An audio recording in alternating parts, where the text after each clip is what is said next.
Welcome to YOUCANIC. In this video, we're going to use the YOUCANIC scanner to troubleshoot the instrument cluster on this Mazda. Here, what you need to do is you plug the YOUCANIC adapter into the OBD2 port, and then you turn on the ignition. To turn on the ignition, you need to press start button twice without pressing the brake pedal, and all your dash lights are going to turn on.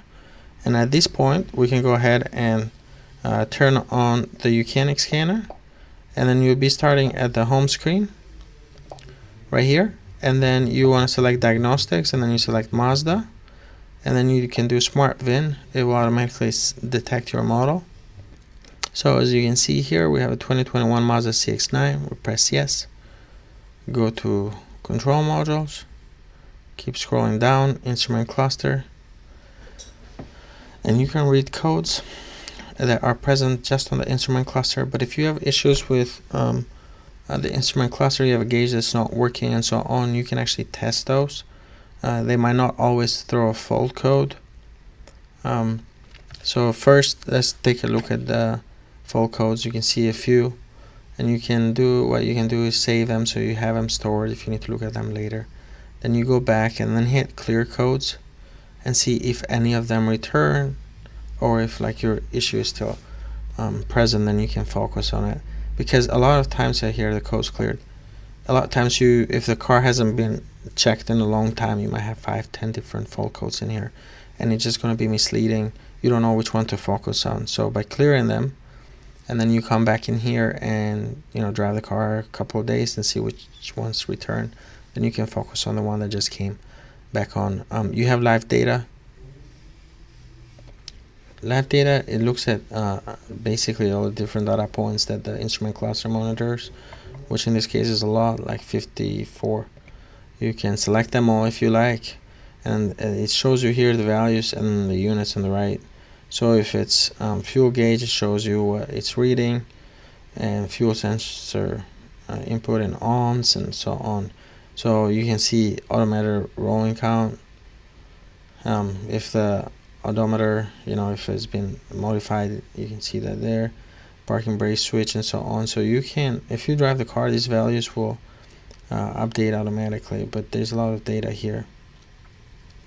And then you can also graph. If you were driving, you can graph 1 point, you can graph 2, or you can graph up to 4 multi-graphs.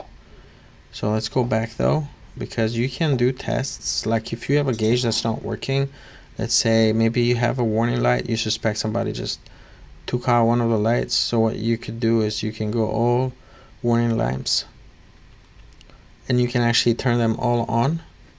And then if you look at the instrument cluster, like all your lights are going to come on like this. And then if you come back in here, you can turn it off right there if you want. But you can also do things like speedometer, where the speedometer gauge is just going to spin all the way full cycle from the like 0 all the way to max value, and you start there, or you can select here where you actually want it to go.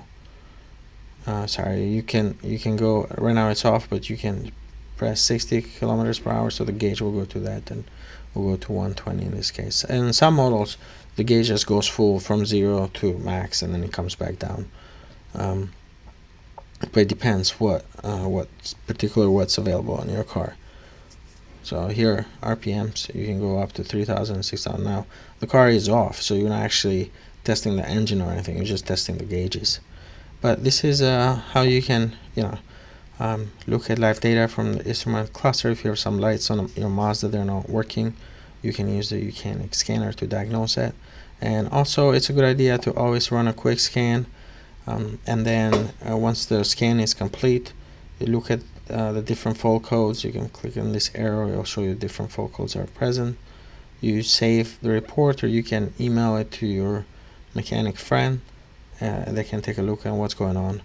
And then you can always erase, because old codes sometimes they might have just been there from 2 years ago and they're not an issue, so you don't need to worry about them. It's good to clear these codes every once in a while, but before you do that, you make sure you save the report so you can have it if you need to look at it later. But that's it. Thank you for watching YOUCANIC, where you can be the mechanic.